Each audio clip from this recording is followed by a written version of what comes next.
याकूब case में आज फैसले का दिन है। फिलहाल कोर्ट में लंच हुआ है। अब तक क्या कुछ हुआ है इस मामले में, आइए आपको बता देते हैं। याकूब मेमन के मामले में सुप्रीम कोर्ट में 3 जजों की बेंच सुनवाई कर रही है। फिलहाल लंच हुआ है। लंच के बाद एक बार फिर इस मामले की सुनवाई होगी। क्यूरेटिव पिटीशन पर फिर विचार होना चाहिए, ये तर्क रखा गया है। साथ ही डेथ वारंट जो जारी किया गया था सेशंस कोर्ट की तरफ से, उसे रद्द किया जाना चाहिए, ये याकूब मेमन के वकीलों की दलील है। राष्ट्रपति के पास याकूब मेमन ने एक बार फिर दया याचिका भेजी है। फिलहाल याकूब की फांसी टलने पर कोई फैसला नहीं हुआ है, यानी कोई स्टे नहीं है याकूब मेमन की फांसी की सजा पर। नागपुर जेल में कल दी जानी है फांसी। नागपुर जेल में इस बात की तैयारी भी चल रही है, जहां एक तरफ सुप्रीम कोर्ट में सुनवाई हो रही है कि क्यूरेटिव पिटीशन को एक बार फिर सुना जाए या नहीं। आपको बता दें, अभी तक तर्क सामने रख दिए गए हैं याकूब मेमन के वकील की तरफ से। राजू रामचंद्रन ने वकील सामने रखे हैं। बताते हैं आपको कि सुनवाई के दौरान याकूब के वकील राजू रामचंद्रन ने कोर्ट में क्या कुछ कहा है। क्यूरेटिव पिटीशन को ठीक से नहीं सुना गया, प्रक्रिया का ठीक से पालन नहीं किया गया, ये कहा गया। साथ ही डेथ वारंट जो जारी किया गया वो गैर कानूनी है, क्योंकि तब तक क्यूरेटिव पिटीशन पेंडिंग थी सुप्रीम कोर्ट के सामने, इसलिए उसे रद्द किया जाना चाहिए। राज्य सरकार ने फांसी के फैसले की जानकारी सही समय पर नहीं दी और इस वजह से महाराष्ट्र सरकार के रवैये पर सवाल उठाए गए हैं। याकूब मेमन के वकील राजू रामचंद्रन की तरफ से 30 अप्रैल को डेथ वारंट जारी हो गया था, लेकिन सरकार ने 13 जुलाई को याकूब मेमन को इसकी जानकारी दी। आपको बता दें, नेशनल लॉ स्कूल भी एक पक्ष है, उनकी तरफ से क्या दलील सामने रखी गई बता दें। राज्यपाल याकूब की अपील माने या नहीं, जानकारी उसे देनी चाहिए। इसके अलावा 300 जाने माने लोगों ने फांसी पर रोक की मांग की है, इस पर भी विचार किया जाने की जरूरत है।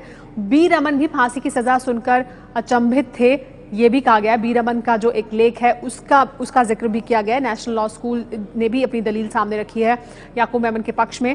30 अप्रैल को कोर्ट का डेथ वारंट जारी हो गया, लेकिन जानकारी 13 जुलाई को दी गई याकूब मेमन को, तो इसमें जो समय है उसकी बर्बादी हुई और सही समय से नहीं बताया गया। कानून के बचाव का पूरा वक्त याकूब को नहीं मिला। डेथ वारंट जारी होने के बाद याकूब मेमन को तुरंत इसकी जानकारी दी जानी चाहिए थी, ताकि उसके पास जो और तमाम विकल्प मौजूद थे कानून की प्रक्रिया को आगे ले जाने के, उनको वो पूरा कर लेता। लेकिन 30 अप्रैल को डेथ वारंट जारी करने के बाद भी उसे जानकारी 13 जुलाई को दी गई। तो ये जो तर्क है वो याकूब मेमन के पक्ष में रखा है। नेशनल लॉ स्कूल ने भी, राजू रामचंद्र ने भी इस सवाल को उठाया है कोर्ट के सामने। सुप्रीम कोर्ट में 3 जजों की बेंच इस मामले को सुन रही है। इसके बाद मुकुल रोहतगी महाराष्ट्र सरकार का जो पक्ष है वो रख रहे हैं, लेकिन फिलहाल लंच ब्रेक हुआ है। हमारे साथ इस बीच जुड़ गए हैं एबीपी न्यूज संवाददाता निपुण सहगल। निपुण, ये जो पूरा मामला है याकूब मेमन का, उसमें अभी तक बड़ी बड़ी बातें क्या निकल कर आई हैं कोर्ट में जो सुनवाई हुई है अब तक? देखिए, अभी तक सबसे पहले मैं ये साफ करूं कि कोर्ट ने अपनी तरफ से कोई टिप्पणी नहीं की है, यानी अपना रुख बिल्कुल भी कोई भी एक इशारा नहीं किया कि अदालत किस तरह से इस मामले को ले रही है। मुख्य बात यह है कि याकूब के वकील राजू रामचंद्रन ने न सिर्फ क्यूरेटिव की दोबारा सुनवाई की मांग की, जो कि वो मांग कल भी करते रहे और जिससे कल जस्टिस कुरियन जोसेफ सहमत नजर आए थे, बल्कि उन्होंने ये भी कहा है कि डेथ वारंट जिस तरह से जारी किया गया वो पूरा तरीका गलत था। 30 अप्रैल को याकूब मेमन को सुना नहीं गया। इसके अलावा 30 अप्रैल को डेथ वारंट जारी हुआ, जिसकी लिखित जानकारी 30 जुलाई को फांसी होनी थी, 13 जुलाई को जाकर याकूब को दी गई, यानी उसे पूरा मौका भी नहीं दिया गया। ऐसे में डेथ वारंट को रद्द करना चाहिए। इसके अलावा 2 अन्य पक्ष, नेशनल लॉ यूनिवर्सिटी और एक अन्य पक्ष की तरफ से भी याकूब के समर्थन में दलीलें दी गई। आनंद ग्रोवर और के अंध्यार्जुना जो वरिष्ठ वकील है, उन्होंने दलीलें रखी और उन्होंने कहा कि राज्यपाल के पास याचिका अभी लंबित है, ऐसे में अभी याकूब को मौका देना चाहिए और कल होने वाली फांसी पर रोक लगाना चाहिए। अटॉर्नी जनरल इस वक्त बोल रहे हैं, जबकि लंच का समय हो गया है। अटॉर्नी जनरल मुकुल रोहतगी महाराष्ट्र सरकार की पैरवी कर रहे हैं और उन्होंने साफ तौर पर कहा है कि अब इन बातों का कोई मतलब नहीं है और फांसी पर रोक नहीं लगाना चाहिए।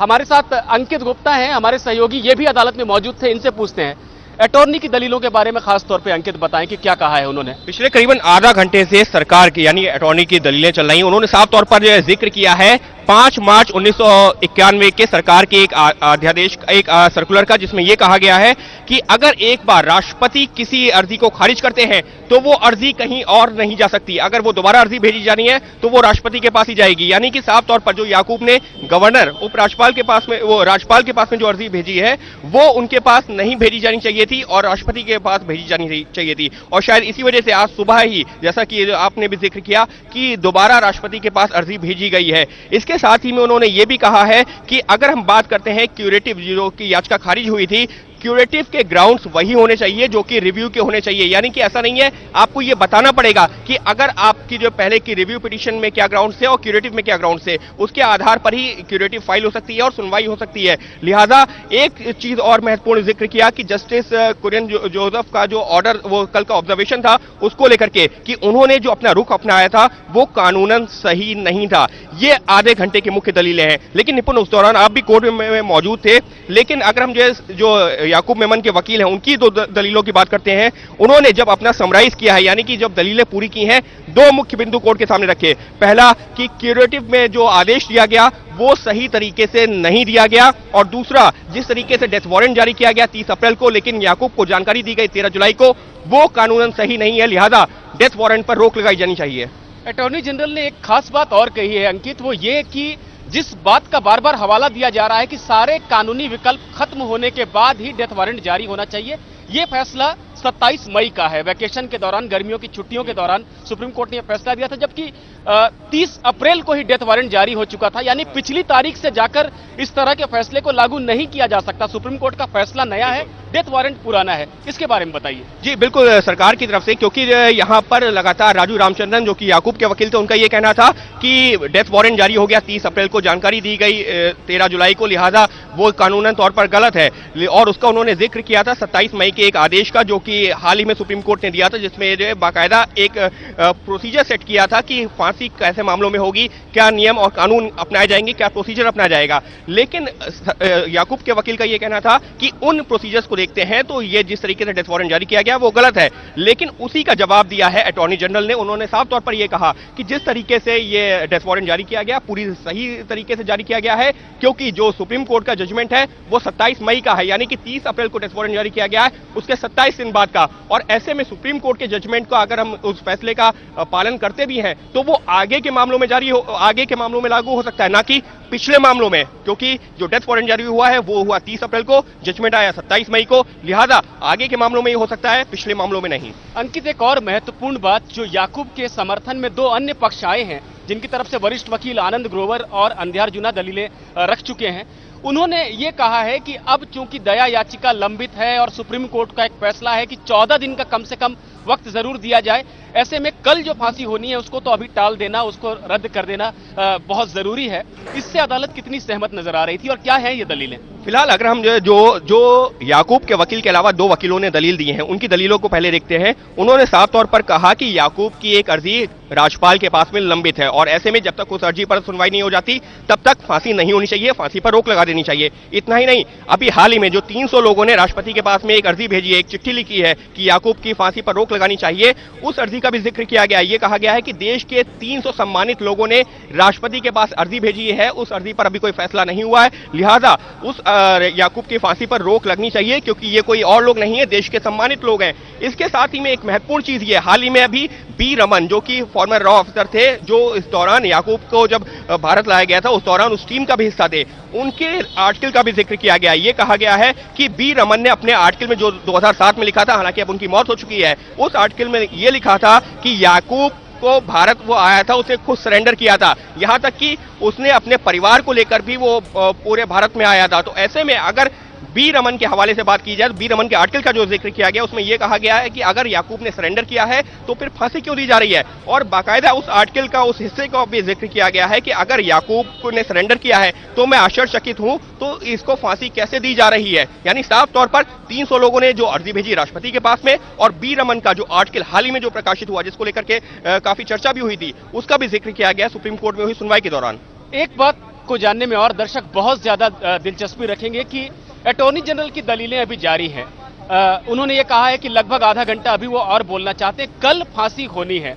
आपको क्या लगता है, आप भी अदालत में मौजूद थे, आज सुप्रीम कोर्ट किसी निष्कर्ष पे पहुंचेगी इस फांसी को लेकर? जी बिल्कुल, उम्मीद यही है, क्योंकि अगर सुप्रीम कोर्ट नहीं पहुंचेगी तो सुप्रीम कोर्ट को उस फांसी पर रोक लगानी होगी, अन्यथा कल सुबह 7 बजे का वक्त मुकर्रर है, तैयारियां पूरी हैं। लिहाजा सुप्रीम कोर्ट ने इसी वजह से सुबह 10:30 बजे से लगातार सुनवाई कर रही है। 1:10 पर सुप्रीम कोर्ट उठी है और उसके बाद में भी उन्होंने कहा है कि हम लंच के बाद दोबारा सुनेंगे। यानी साफ तौर पर केंद्र सरकार के जो अटॉर्नी जनरल जो महाराष्ट्र सरकार की तरफ से पेश हो रहे हैं, उनकी दलीलों को सुनने के बाद में आधे घंटे उसके बाद में सुप्रीम कोर्ट अपना आदेश देगी और आदेश बहुत महत्वपूर्ण होगा, क्योंकि उससे तय होगा कि याकूब को कल सुबह जो 7 बजे उसके लिए डेथ वारंट जारी हुआ, यानी कि फांसी का ऐलान जो तय वक्त किया गया है, वक्त मुकर्रर किया गया है, उस वक्त पर फांसी होगी या नहीं होगी। क्योंकि सुप्रीम कोर्ट ने अपनी तरफ से 3-4 सवाल जरूर पूछे हैं। मसलन एक सवाल उनका यह था कि अगर 30 अप्रैल को डेथ वारंट साइन हुआ था, टाटा कोर्ट ने जारी किया था, तो आखिर 13 जुलाई को जानकारी क्यों दी गई? ये सवाल पूछा था महाराष्ट्र सरकार की तरफ से जो अटॉर्नी जनरल पेश हो रहा है उनसे। उसके अलावा ये भी पूछा था कि ये जो क्यूरेटिव में ये बात करने की इसमें खामियां हैं, दोबारा सुना जाना चाहिए, उस पर आपकी क्या राय है? लिहाजा अभी लंच के बाद में, यानी कि अब से करीबन 40-45 मिनट बाद जब दोबारा मामले की सुनवाई शुरू होगी, तो अटॉर्नी जनरल को यही बताना होगा जो सुप्रीम कोर्ट ने सवाल पूछे हैं, और साथ ही ये भी बताना होगा कि फांसी पर रोक लगाई जाए या नहीं, और अगर नहीं लगाई जाए तो क्यों नहीं लगाई जाए। क्योंकि सुप्रीम कोर्ट के 2-3 सवाल हैं, उन सवालों के जवाब के बाद में सुप्रीम कोर्ट अपना रुख तय करेगा और उम्मीद यह है कि 4 बजे तक, या हो सकता है कि सुनवाई के तुरंत बाद ही सुप्रीम कोर्ट अपना कोई आदेश दे, जिससे यह साफ हो कि कल याकूब को तय मुकर्रर वक्त पर फांसी होगी या लगेगी उस आदेश पर रोक। तो साफ तौर पर सुनवाई अभी जारी रहेगी लंच के बाद, लेकिन जिस तरह से विस्तृत सुनवाई चली है और जिस तरह से अभी राष्ट्रपति और राज्यपाल के पास भी दया याचिकाएं लंबित है याकूब की, उसके मद्देनजर ये बात मुश्किल लग रही है कि कल उसे फांसी हो पाएगी या नहीं। सुप्रीम कोर्ट आज किस निष्कर्ष पर पहुंचती है, ये भी बहुत अहम होगा। तो तमाम पक्षों की दलीलें रखी जा चुकी हैं। अब आधे घंटे के लिए तकरीबन दोपहर 2 बजे के बाद अटॉर्नी जनरल अपनी बातें रखेंगे। जी हाँ निपुण, बहुत बहुत शुक्रिया इस तमाम जानकारी के लिए। आप सुन रहे थे एबीपी न्यूज़ के दोनों ही संवाददाता निपुण सहगल और अंकित जो लगातार बने हुए हैं कोर्ट रूम में, वहां से हमें जानकारी दे रहे हैं।